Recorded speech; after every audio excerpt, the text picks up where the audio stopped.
What is up, guys? James Carter TV here for yet another edition of my 32 teams in 32 days preview videos for the 2015 NFL season. Today, we are talking about the Dallas Cowboys, last year's NFC East champions, a team that had been underwhelming for a number of years before finally waking up, winning the NFC East last year, and proving to be finally Super Bowl contenders under Tony Romo once again. Now, there was a year, I believe it was 2009-ish, where you could say, okay, I think they went 12-4, 11-5, something like that. They made the playoffs, but since then, they entered a little bit of a cold streak. Now, again, they're in the playoffs. They did well. Now let's talk about how they're going to do in 2015. They lost DeMarco Murray. That's the big offseason loss. That's the loss that you look at and you wonder how many wins was he worth to that team, because he led the league in rushing and it wasn't even close in 2014. Now, you take him out, you add in Darren McFadden, who will do nothing. If he's healthy, or if he's not healthy. If he's healthy, maybe he'll do something, but the problem is we can't trust him to be healthy. He has not been healthy for quite a while, and even if he is healthy, what does he have left? Because if your knees keep getting banged and keep getting busted up, how long can you survive in the NFL? And right now in OTAs, it doesn't sound like he's healthy at all. So now we're talking about Joseph Randle being able to run the ball and having to carry a lot of the load for the Dallas Cowboys running backs. And, honestly, it really shouldn't matter. It should not. Now, it may. Because when you have an offensive line like the Cowboys have, when you have Tyron Smith, the left tackle, elite left tackle, one of the top 5 left tackles on the left side of the line, some may argue the best left tackle in the league. You have Doug Free on the right side. You have Ronald Leary on the left guard. You have Travis Frederick at the center position. And you have Lael Collins as a backup. This should be, no matter who is at running back, this should be a good offensive line, a great offensive line to run behind. But Joseph Randle, let's say he's the starter. He's one of the worst running back starters in the league. Maybe he'll run for 1,000 yards. Maybe I'm not projecting much of him. Maybe I'm underestimating him, but I'm not projecting that. But behind this offensive line, you should run for 1,000 yards easily. Easily behind this offensive line, that should be it.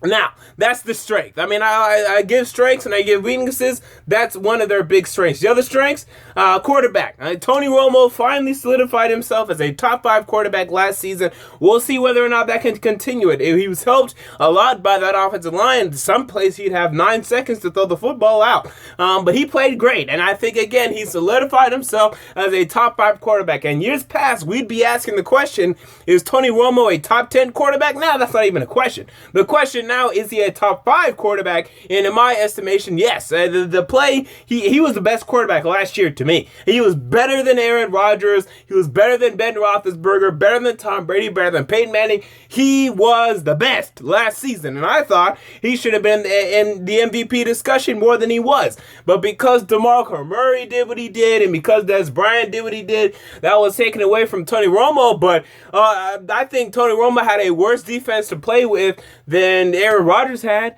and yet Aaron Rodgers got the MVP over Tony Romo. But whatever. The end result, Tony Romo, still a strength for this team, finally entered the elite range of quarterbacks, and it's about time. I've been expecting that from him. Dez Bryant holds down the wide receiver position, but I'm not in love with everyone else. Cole Beasley would do nothing for an average quarterback, but because he's with Tony Romo, his production is better than what it would be with anyone else, and I don't have much faith in him. Terrence Williams is aight, but I don't think it's a number 2. I think it's a number 3. I think the Cowboys don't have a number 2 wide receiver on their roster right now.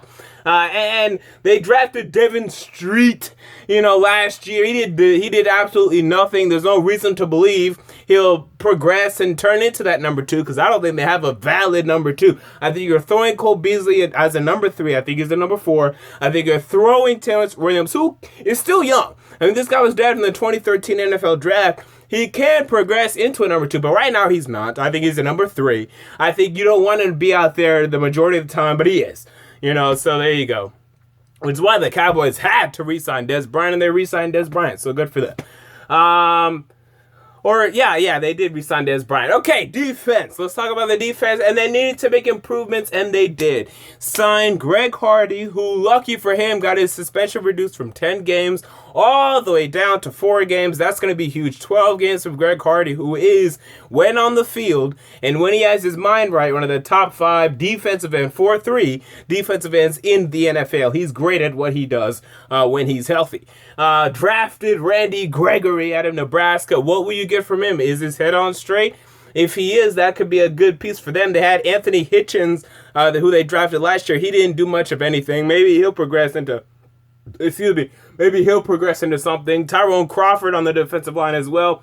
So really, that is one of the better positional units on the defense, but it's still kind of shaky. The other side of the nose tackle position is a position of question right now for the Cowboys, but for the most part, and then Jerry Mincy had some issues early in training camp, so you have to question the defensive line a little bit, but it is one of the stronger position units, but the strongest to me, of their defense goes to the linebackers. You're getting Sean Lee back from an injury. He did not play in 2014. Now you're getting him back. You're getting him healthy. It sounds like he's good in training camp right now. He's a damn good outside linebacker when he's healthy. And then you had Rolando McClain last season who played well. You're getting him back in that linebacking core. That's the biggest strength there. There's only 3 linebackers that they have since they run 4-3. But 2 out of those 3 are pretty good. The other one needs a little bit of work. I would like to see them get better there. But, hey, for right now, those are pretty good linebackers. Now, here's the biggest weakness to me, and it is the Cowboys secondary. Now, Brandon Carr, who signed that big mega deal a couple years back, he played decent last year, okay? Fine. He played up to potential. Maurice Claiborne is a bust. So let's just stop talking about him. I mean, last year, also, the Cowboys drafted B.W. Webb. They released him, and that was in the 4th round. And if you release him when you're in need of corners, that tells you you've been doing a bad job of drafting corners. Morris Claiborne, what is he going to do this year? I don't expect him to do anything. I think he's a bust. I think he sucks. I think he stinks. Tyler Patman, an undrafted free agent last year, made the team. This offseason got into a fight with Dez Bryant. I don't really trust him, do you? This secondary, the corners are a big issue right now for the Dallas Cowboys. I see here, the Cowboys drafted, what was his name? Byron Jones. Byron Jones out of UConn. Can he play right out of the bat? He's athletic. He showed great athletic ability in the combine, in the pre-draft process, but expecting him to come out and play and have to lock down one of the outside cornerback positions, I don't know about that. But Orlando Scandrick, who you have as a slot corner. Now, that's a good corner. Out of all these corners I just discussed, that's your best corner, Orlando Scandrick, but he really plays in the slot. I mean, he can go outside, but the Cowboys last year played him a lot in the slot more than they did in the outside. So one outside, you have Brandon Carr, who can play decent, can play average, fine. Morris Claiborne, who will do nothing for you. So can Byron Jones slip into that spot and do something as a rookie? We'll see. He's athletic. We know he has that in him, but I don't really trust him to do that. And then back there, the safeties, I don't really love Barry Church. He's okay. He's not going to do something great for you. And J.J. Wilcox, I think, is a below-average free safety in the NFL. So the secondary is the biggest weakness for the Cowboys team, and that's a bad weakness to have when you're talking about NFL in 2015. These teams want to throw the football on you. They want to throw the football all over you. They want to make plays on you, and your corners need to be able to defend that, or you need to have a hell of a pass rush to get to that quarterback before he can find players to throw the ball to. So can they generate enough pass rush? Now, they do have the talent, like I said, Greg Hardy, when he's going to be out there, because he's not going to be out there for the first 4 games. Randy Gregory, I think he can produce something as a rookie. Anthony Hitchens, who they drafted last year, what will he be able to do? Or maybe they're going to have him more as an outside linebacker, but he'll still be able to rush. Even though he won't be on the defensive line, he'll be a big part of their pass rush. So what are they going to do in terms of that? Because their cornerbacks, I can't trust them. Maybe you do, I don't. So let's look at the Cowboys schedule and see how difficult that is looking.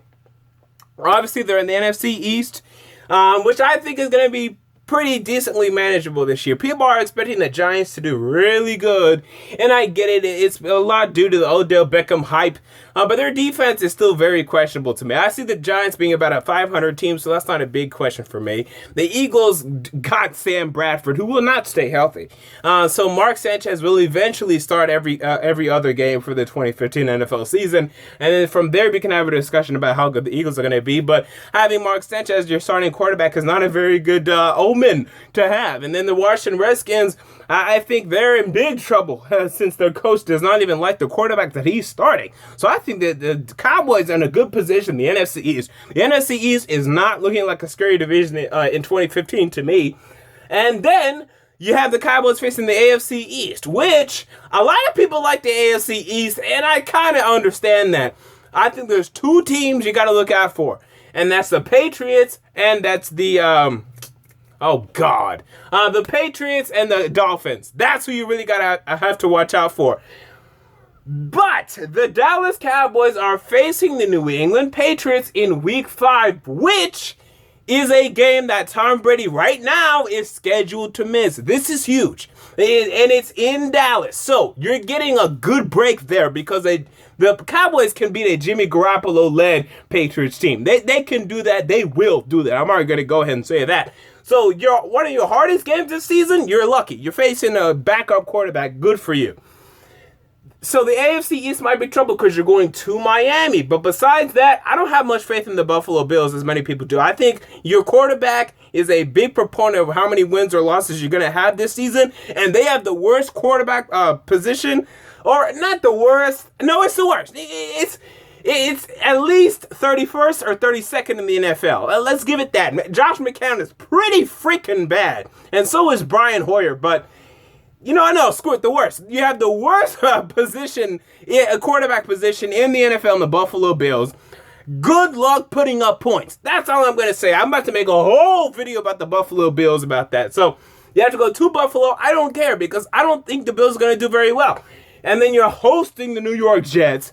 That's not a problem. And this is in Week 15.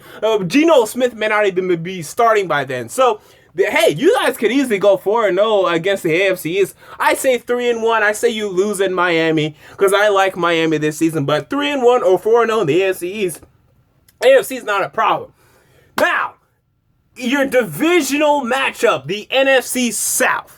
You go to Tampa Bay. That's not a problem. Tampa Bay's still going to struggle this season. Rookie quarterback Jameis Winston, who will throw interceptions this season, even though I do like him. You host Carolina. With this pass rush that you have, especially with Greg Hardy facing his former team, you guys should have success there. You host Atlanta.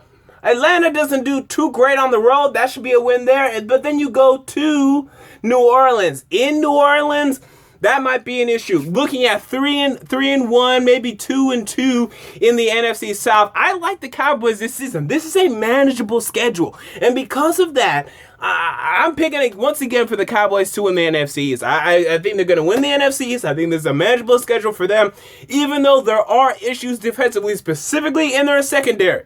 When your offense is as good as it is, when you have Des Bryant, when you have Tony Romo, when you have this offensive line, and you can just hope that Tony Romo can stand in the pocket for as long as he can and get the ball out, hey, you're going to win some games. And now, best case scenario, once again, actually, no, not even once again. Cowboys go 13-3. They can beat the record last year without DeMarco Murray. Why? Because the defense is better. The defense is better than it was last season. The Cowboys could do better than they did last season. I mean, I wouldn't be shocked at that at all.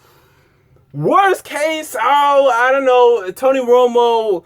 This is without injuries. I mean, who knows who's going to get injured, but a healthy Cowboys team, worst case scenario, they really can't run the ball. Their secondary gets thrown all over, and they go 9-7. That's really the worst I can see them doing. I have them going 11-5. This is down from last season. I think DeMarco Murray will make you lose one more game.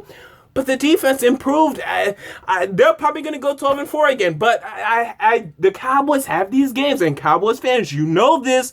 You have these games that you should win. But you lose. And then you go and then you'll beat a team that you shouldn't have beat.